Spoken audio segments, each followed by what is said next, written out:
gembira. Saudaraku, Yesus mengasihi kita. Firman Tuhan berkata dalam Roma 8, kalau anaknya yang tunggal pun diserahkannya kepada kita untuk mati menebus dosa kita, sehingga kita bisa masuk ke sorga, masakan ada yang ditahankan Tuhan lagi bagi kita? Tuhan mau hidup saudara berkelimpahan. Untuk itulah Yesus datang, saudaraku. Untuk itulah dia mati bagi kita. Firman-Nya berkata, oleh bilur Yesus saudara sudah sembuh. Maka pada malam hari ini, dimanapun saudara berada, percaya firman Tuhan ini, maka saudara akan menerima kesembuhan saudara. Katakan amin. Setan itu jahat. Setan itu datang mencuri, membunuh, dan membinasakan. Yohanes 10 ayat 10 mengatakannya. Itulah pekerjaan setan, membuat saudara sakit. Dia curi damai saudara sehingga saudara stres. Dia curi uang saudara sehingga saudara miskin. Dan dia mau membunuh saudara, mau membinasakan saudara. Tapi puji Tuhan, malam ini saudara sudah mengaku Yesus sebagai juru selamat saudara. Maka setan tidak punya hak lagi bagi saudara dalam hidup saudara. Katakan amin. Dan Tuhan sudah memberikan kuasa kepada kita menjadi anak-anaknya, menjadi anak Bapa di sorga. Wah, luar biasa. Kita sudah menjadi anak Bapa di sorga. Tentulah kita sangat diberkati. Katakan amin. Haleluya. Dan kita memiliki kuasa di dalam nama Yesus, karena kita sudah menjadi anak Bapa di sorga. Karena itu mulai hari ini, pakai kuasa dalam nama Yesus. Usir setan dalam nama Yesus.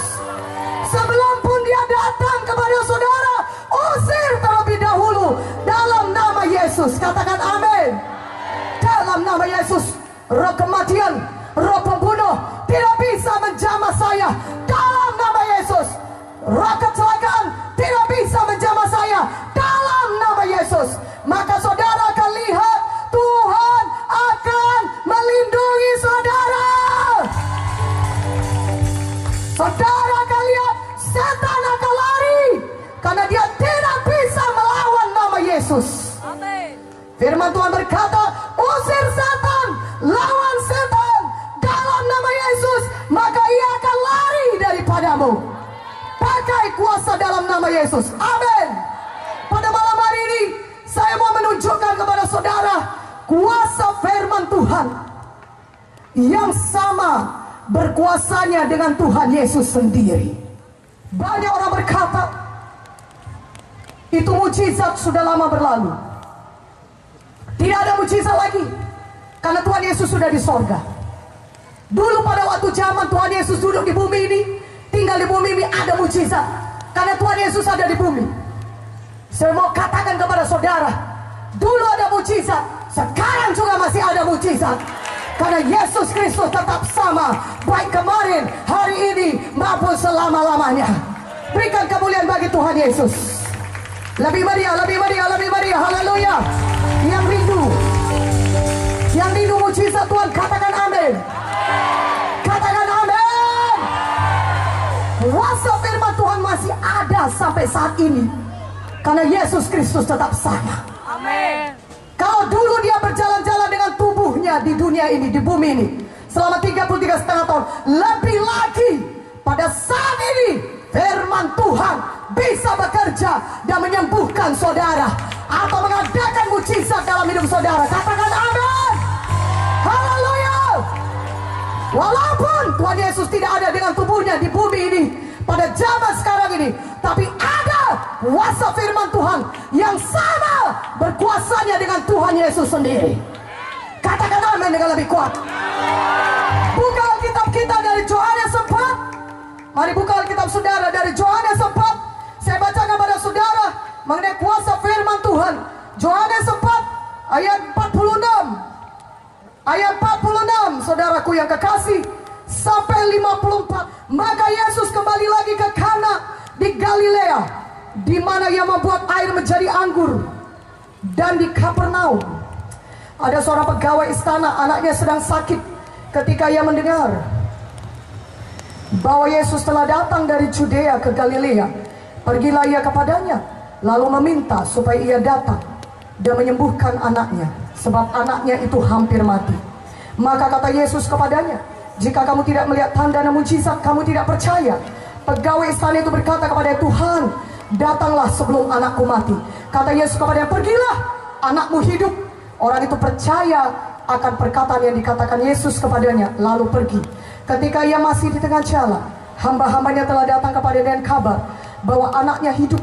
Ia bertanya kepada mereka, pukul berapa anak itu mulai sembuh? Jawab mereka, kemarin siang pukul 1, demamnya hilang. Maka teringatlah ayah itu bahwa pada saat itulah Yesus berkata kepadanya, anakmu hidup. Lalu ia pun percaya, ia dan seluruh keluarganya. Dan itulah tanda kedua yang dibuat Yesus ketika ia pulang dari Judea ke Galilea. Saudaraku yang kekasih, Yesus kembali ke Kana. Dan di sana pegawai istana dari Kapernaum, saudara, dari daerah Kapernaum mendengar Yesus sudah ada di Kana. Dan pegawai istana ini anaknya sakit, anaknya hampir mati. Ketika dia tahu Yesus ada di Kana, dia jalan dari Kapernaum. Dia jalan jauh, itu kira-kira 40 km sampai ke Kana. Saudaraku yang kekasih dalam nama Yesus, pegawai istana itu jalan demikian jauh menjumpai Yesus, berkata, Yesus, anakku sakit dan hampir mati, mari datang ke rumahku, sembuhkan dia. Tetapi Tuhan Yesus berkata kepadanya, engkau mau aku datang kepadanya? Engkau mau datang aku jalan ke Kana sampai ke Kapernaum? Kalau kau tidak melihat tanda demikian, engkau tidak percaya. Tapi sekarang aku berkata kepadamu, kata Tuhan Yesus, aku berfirman kepadamu, pulanglah, pergilah, anakmu hidup. Katakan amin. Dan pegawai istana ini percaya. Dia harus pulang kembali ke rumahnya di Kapernaum. Tapi dia percaya, walaupun Yesus tidak datang ke rumahnya, tapi ada firman Tuhan. Tuhan mengucapkan firman-Nya, pulanglah, anakmu hidup. Dia percaya. Mana aminnya lebih kuat, aminnya? Dia percaya. Maka apa yang terjadi ketika dia berjalan pulang kembali ke Kapernaum? Itu agak jauh. Dia pasti mungkin jalan kaki. Zaman dulu tidak ada mobil yang cepat, 40 km.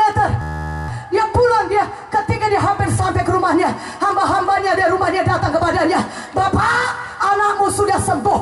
Dia bertanya, kapan anakku itu sembuh? Kira-kira jam 1 siang, demamnya hilang. Dan dia ingat, ketika itulah Yesus menyampaikan firman-Nya, berkata, pergilah, anakmu hidup. Mana aminnya? Yang mengerti katakan amin.